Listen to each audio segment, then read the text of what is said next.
with your business, you mentioned that you started teaching. You started teaching about Yes. financial education, and I noticed that one of your biggest focuses is about debt, managing money, and Yes. also another key piece is creating financial freedom. And of course, Yes. your book, Money Chat, focuses on just this. So Yes. let's talk briefly because in our world of personal finance, we hear a lot of stories about how to get Mhm. out of debt. Yeah. If you could give only one piece of advice about getting out of debt, or with someone, just to the person that's listening right now that's maybe Mhm. drowned in debt, what would that Yeah. be? Oh my goodness. Just one? Oh my Just one, goodness. I Okay. know, because we have a lot to cover. I know. I know. The practical thing as far as getting moving and paying off your debt, I really truly believe in paying off your debt smallest to largest. Tell you that this is the method that I use. This is the method I use with my clients. We do that debt snowball. You pay them off smallest to largest. It makes you feel better. You feel like you have a sense of accomplishment. And I know creditors may be calling. There, you may have some with high interest rates that are eating you up, but there is a sense of satisfaction when you're able to pay off a small one and then take that monthly payment and add it to the next one. And you have a plan.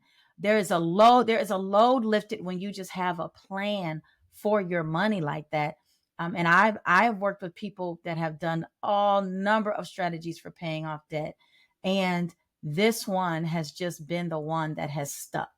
So that is my number one suggestion. I'm telling you, I was at home crying over, back then we had checkbooks. Nobody has a checkbook anymore. I still I was have it for some crying, certain school stuff. crying and praying over my checkbook. And when I started doing it this way, it was like a big boulder off of my shoulders. So that's the number one thing that I would suggest. I agree because I know with my husband, he was always, well, let's just get this one paid off first because it's just, like you said, it's that quick win. And I'm like, oh Yeah. my gosh, but we're paying more interest than that. I was Mhm. too focused on, Yeah. oh, how much more interest, but it's about just accomplishing something. And I've Yes. since then, I'm a big fan of that one too. Just Absolutely. go small, because that sense of accomplishments or accomplishment really keeps you going, in my opinion. It It just gives does. you that because you're making progress instead of paying off something that maybe is going to take years to pay off. You Yes. maybe you'll give up or something will happen. Because life always Yeah. happens, and then you Life maybe happens. pause and you don't want to deal with it anymore. Then It's a lot. it can be messy. Yes. Yes, it can.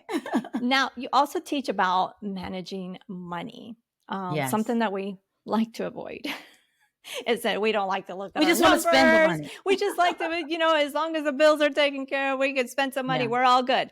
What would you say is the biggest mistake that people make when it comes to managing their money? Not knowing where it is, what's happening with it. And we've all, my hand is raised when you have money coming in and there's money coming in.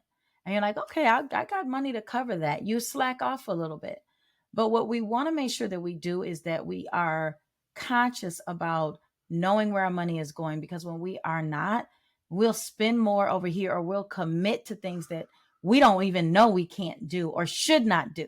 Some things we can do that we should not do, because you have to keep your goals in front of you. What are your financial goals? And it doesn't mean you can't live. I have a saying, life is for the living. I say it all the time. And that is the truth. Life is for the living.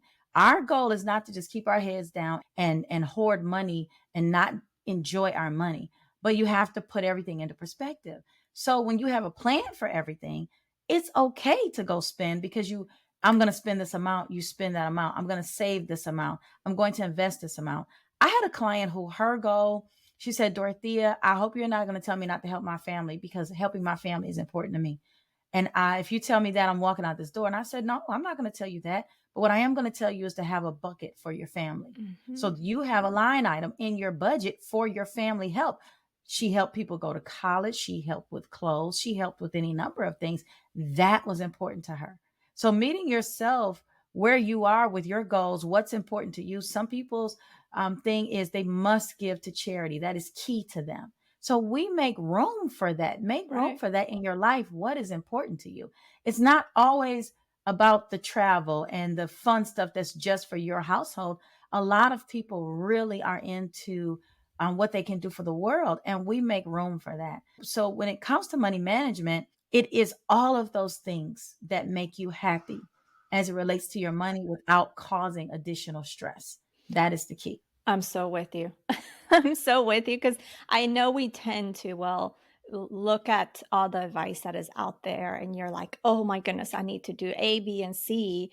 But Yes. then you're not, it's maybe not aligned with what you need, what your household Right. need, what your family needs right now.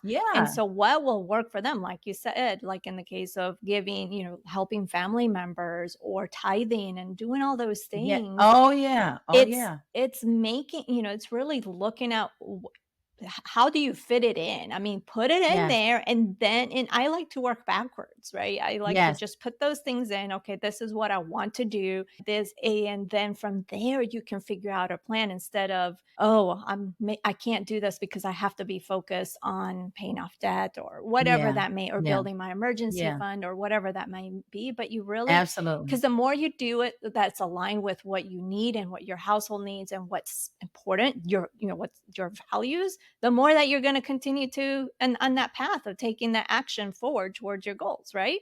I agree. So I'm with I you. agree. Yeah.